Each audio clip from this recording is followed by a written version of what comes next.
अगर मैं आपसे कहूं कि आने वाले कुछ सालों में आपकी इलेक्ट्रिक बाइक, आपके घर का सोलर स्टोरेज सिस्टम और शायद आपका अगला स्मार्ट डिवाइस भी पावर करेगा नमक, तो क्या आप बिलीव करेंगे? हाँ, वही साधारण नमक जो हमारे किचन में मिलता है। लेकिन सच ये है कि दुनिया की बड़ी बैटरी कंपनीज, रिसर्च लैब्स और एनर्जी एक्सपर्ट्स एक ऐसी टेक्नोलॉजी पर तेजी से काम कर रहे हैं जिसका नाम है सोडियम आयन बैटरी। और आज के इस वीडियो में हम समझेंगे कि सोडियम आयन बैटरी आखिर है क्या, ये काम कैसे करती है, लिथियम आयन बैटरी से कितनी अलग है, इसके फायदे क्या है, इसकी लिमिटेशन क्या है और क्या ये फ्यूचर में लिथियम आयन बैटरी को रिप्लेस कर सकती है। सबसे पहले थोड़ा कॉन्टेक्स्ट समझते हैं। आज हमारे smartphones, laptops, power banks, electric scooters, EV cars, solar backup systems, इन सब में सबसे ज्यादा इस्तेमाल होती है lithium ion battery. Lithium ion battery ने दुनिया बदल दी, इसमें कोई डाउट नहीं है, क्योंकि इसने कॉम्पैक्ट साइज में रिचार्जेबल पावर स्टोरेज पॉसिबल बनाया। लेकिन लिथियम के साथ कुछ बड़ी प्रॉब्लम्स भी हैं। पहली प्रॉब्लम है अवेलेबिलिटी। लिथियम कोई बहुत कॉमन एलिमेंट नहीं है। इसके मेजर रिजर्व्स कुछ स्पेसिफिक देशों में कॉन्सेंट्रेटेड है, जैसे ऑस्ट्रेलिया, चिले, अर्जेंटीना और कुछ दूसरे रीजन्स, इंडिया जैसे देशों के लिए। इसका मतलब है इंपोर्ट डिपेंडेंसी। दूसरी प्रॉब्लम है कॉस्ट। जब रॉ मटेरियल लिमिटेड हो और डिमांड बहुत ज्यादा हो तो कॉस्ट नेचुरली बढ़ती है और यही वजह है कि लिथियम बैटरी सस्ती नहीं पड़ती। तीसरी और बहुत इंपॉर्टेंट प्रॉब्लम है सेफ्टी। आपने ईवीज में आग लगने की खबरें देखी होंगी, मोबाइल बैटरी ब्लास्ट की न्यूज भी सुनी होगी। हर लिथियम बैटरी डेंजरस नहीं होती, लेकिन लिथियम केमिस्ट्री हाई एनर्जी और रिएक्टिव नेचर के कारण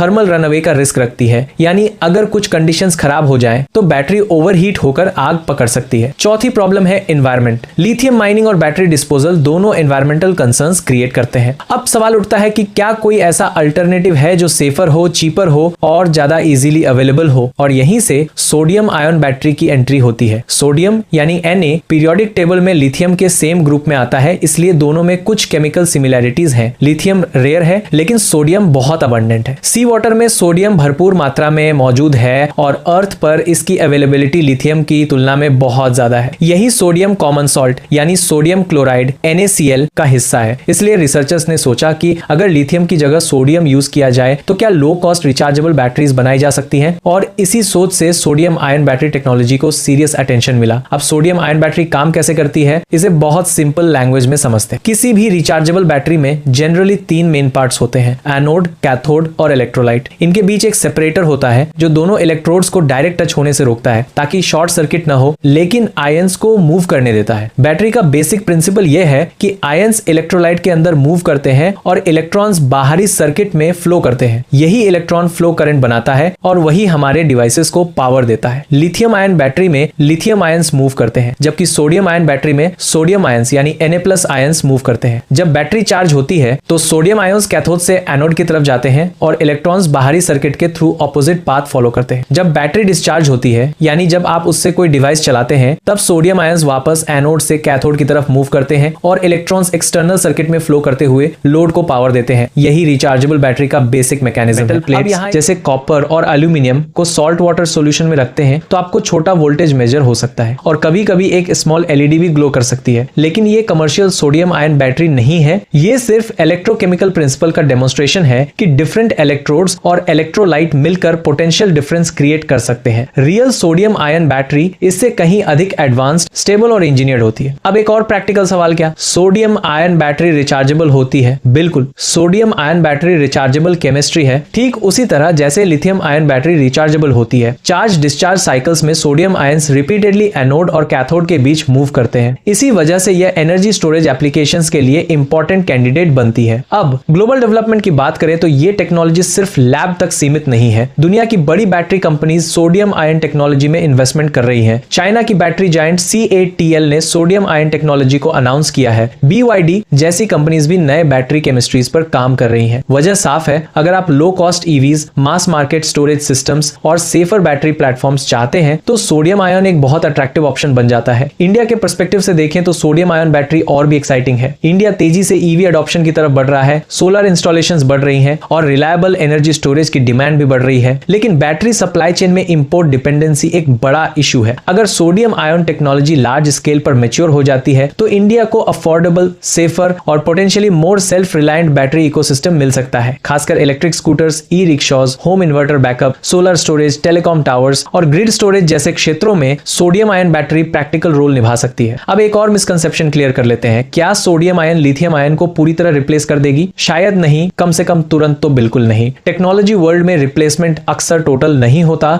सेगमेंटेशन होता है, मतलब अलग अलग एप्लीकेशंस में अलग बैटरी केमिस्ट्रीज बेस्ट फिट होती हैं। जहां हाई एनर्जी डेंसिटी बहुत क्रिटिकल है, जैसे प्रीमियम इलेक्ट्रॉनिक्स या लॉन्ग रेंज परफॉर्मेंस ईवीज, वहां लिथियम लंबे समय तक स्ट्रांग रह सकती है। लेकिन जहां अफोर्डेबिलिटी, सेफ्टी और रॉ मटेरियल अबंडेंस ज्यादा इंपॉर्टेंट है, वहां सोडियम आयन बैटरी बहुत स्ट्रांग ऑप्शन बन सकती है। इसीलिए फ्यूचर शायद लिथियम वीएस सोडियम नहीं बल्कि लिथियम प्लस सोडियम। अगली गाड़ी का इंजन पहिए के अंदर होगा, सिर्फ 34 किलो वजन, लेकिन पूरी महिंद्रा स्कॉर्पियो जितनी ताकत। जर्मनी के 5 पागल इंजीनियरों ने वो कर दिखाया जो टेस्ला भी नहीं कर पाया। और सबसे बड़ी बात, ये टेक्नोलॉजी अगर भारत आ गई तो इलेक्ट्रिक गाड़ियों की कीमत आधी हो जाएगी। देखिए दोस्तों, आज हर कोई बात कर रहा है इलेक्ट्रिक गाड़ियों की, टीवी पर विज्ञापन, सड़क पर नेक्सॉन ईवी, टाटा की टैगलाइन, लेकिन सच बताऊं, सबका फोकस गलत जगह है। हर कोई बोल रहा है बैटरी बैटरी बैटरी, रेंज कितनी है, चार्जिंग कितनी देर में होगी, बैटरी की लाइफ क्या है। लेकिन असली क्रांति बैटरी में नहीं हो रही। असली गेम चेंजर है वो चीज जिसे हमने पिछले 100 साल से इग्नोर किया है, और वो है इलेक्ट्रिक मोटर। हाँ भाई, वही मोटर जो गाड़ी को चलाती है। म्यूनिक जर्मनी में डीप ड्राइव नाम की एक छोटी सी कंपनी ने ऐसी मोटर बनाई है जो ईवी इंडस्ट्री का पूरा गेम ही पलट देने वाली है। तो आज की कहानी है उस इंजीनियरिंग जिद की जिसने कहा कि अगर रास्ते का पत्थर हटाना मुश्किल हो तो रास्ता ही बदल दो। आज हम डिकोड करने जा रहे हैं dual rotor radial flux motor. नाम भारी लग रहा है ना? चिंता मत कीजिए, मैं इसे इतना आसान करूंगा कि आपका 10 साल का बच्चा भी समझ जाएगा। तो चलिए बोनट खोलते हैं और देखते हैं भविष्य की इस मशीन को। लेकिन रुकिए, पहले ये समझते हैं कि आज की गाड़ियों में जो मोटर लगी है उसमें दिक्कत क्या है। देखिए दोस्तों, एक नॉर्मल इलेक्ट्रिक मोटर में 3 मुख्य हिस्से होते हैं। पहला, स्टेटर, ये वो हिस्सा है जो अपनी जगह पर खड़ा रहता है, बिल्कुल पंखे के बीच वाले हिस्से की तरह। दूसरा, रोटर, ये घूमता है और गाड़ी को आगे बढ़ाता है। और तीसरा, वो मैजिकल मैग्नेटिक फील्ड जो इन दोनों के बीच में काम करता। अब तक तो सब ठीक है ना? लेकिन इन सब के पीछे एक विलेन छुपा हुआ है और उसका नाम है योक। ये योक क्या बला है भाई? देखिए, ये मोटर के अंदर लोहे का एक बहुत भारी और मोटा हिस्सा होता है। इसका काम बिल्कुल वैसा ही है जैसे हमारे शरीर में रीढ़ की हड्डी, यानी पूरे मोटर को संभालना, मजबूती देना। इसके अलावा ये मैग्नेटिक फील्ड को भी रास्ता देता है। अब आप सोचेंगे कि भाई ये तो बहुत जरूरी चीज है। हाँ दोस्तों, सुनने में तो ऐसा ही लगता है, लेकिन इंजीनियरिंग में हर सोल्यूशन अपने साथ एक नई मुसीबत लेकर आता है। और इस योक की सबसे बड़ी मुसीबत क्या है? पहली बात, हटा दिया तो मोटर के अंदर का स्टेटर और रोटर एक दूसरे की मैग्नेटिक फोर्स को कैसे झेलेंगे? पूरी मोटर चिपक सकती है या टूट सकती है। और दूसरी समस्या, हीट यानी गर्मी। देखिए दोस्तों, जब मोटर चलती है तो उसके अंदर की तांबे की तारें बहुत गर्म हो जाती हैं। पुरानी मोटरों में ये भारी योक इसी गर्मी को सोख करके बाहर फेंकता था। अब अगर योक ही नहीं रहा तो मोटर अपनी ही गर्मी में जलकर खाक हो जाएगी। अब वही मोटर का स्ट्रक्चर भी संभाल रहा है। एक तीर से 2 शिकार, तो स्ट्रक्चरल स्टेबिलिटी की प्रॉब्लम सॉल्व। लेकिन अभी भी हीट वाली मुसीबत बाकी थी ना, तो उसका क्या? यहाँ पर इन कॉपर बार्स का दूसरा कमाल देखिए। क्योंकि ये पतली तारों में नहीं बल्कि सॉलिड मेटल के पीसेस है, तो ये हीट को बहुत तेजी से कंडक्ट करते हैं। इंजीनियर्स ने क्या किया? इन बार्स के सिरों को सीधे मोटर की बाहरी बॉडी से जोड़ दिया जहां कूलेंट बहता है। नतीजा, मोटर के अंदर जो भी गर्मी पैदा होती है वो इन कॉपर बार्स के थ्रू सीधे बाहर निकल जाती। बिल्कुल वैसे ही जैसे गर्म चाय में स्टील का चम्मच डालने पर चम्मच गर्म हो जाता है और चाय ठंडी। तो भाई, योक हटने से जो जगह खाली हुई, अब वहां मोटर खुलकर सांस ले सकती। और इस एक बदलाव ने क्या किया? मोटर मजबूत भी हो गई और ठंडी भी। और अब आता है असली धमाका। योक की वो भारी दीवार हटने से अब वहां एक नहीं बल्कि 2-2 रोटर्स लगाने की जगह बन गई। एक रोटर मोटर के अंदर घूमता है और दूसरा बाहर। इसे ही कहते हैं डुअल रोटर टेक्नोलॉजी। और इसका असर, मोटर का साइज तो उतना ही रहा, लेकिन उसकी ताकत और टॉर्क कई गुना बढ़ गया। अब सुनिए रियल नंबर। डीप ड्राइव ने जो मोटर बनाई है उसका वजन सिर्फ 34 किलोग्राम है, लेकिन ये प्रोड्यूस करती है 2000 न्यूटन मीटर का टॉर्क। अब आप सोच रहे होंगे कि भाई ये 2000 न्यूटन मीटर कितना होता है? तो सुनिए, एक महिंद्रा स्कॉर्पियो का पूरा डीजल इंजन जिसका वजन करीब 400 किलो है, वो भी लगभग इतना ही टॉर्क देता है। मतलब समझे, 400 किलो का इंजन बनाम 34 किलो की मोटर। और पावर सेम, 91% हल्का, लेकिन ताकत में कोई कमी नहीं। ये वैसा ही है जैसे एक 120 किलो का body builder versus Bruce. Size में छोटा लेकिन इफेक्टिवनेस में कहीं ज्यादा पावरफुल। और क्योंकि ये मोटर इतनी छोटी और हल्की है, इसे गाड़ी के इंजन बे में नहीं बल्कि सीधे पहियों के अंदर फिट किया जा सकता है, जिसे कहते हैं इन व्हील मोटर। अब जरा इमेजिन कीजिए, आपकी गाड़ी में कोई इंजन ही नहीं, बस 4 पहिए हैं और हर पहिए में अपनी खुद की सुपर पावरफुल मोटर। सामने की जगह पूरी खाली, वहां आप एक्स्ट्रा सीट लगा सकते हैं, बड़ा स्टोरेज बना सकते हैं। और सबसे बड़ी बात, क्योंकि पावर सीधे पहिए को मिल रहा है, बीच में कोई गियर बॉक्स नहीं, कोई शाफ्ट नहीं, तो एनर्जी की बर्बादी लगभग 0।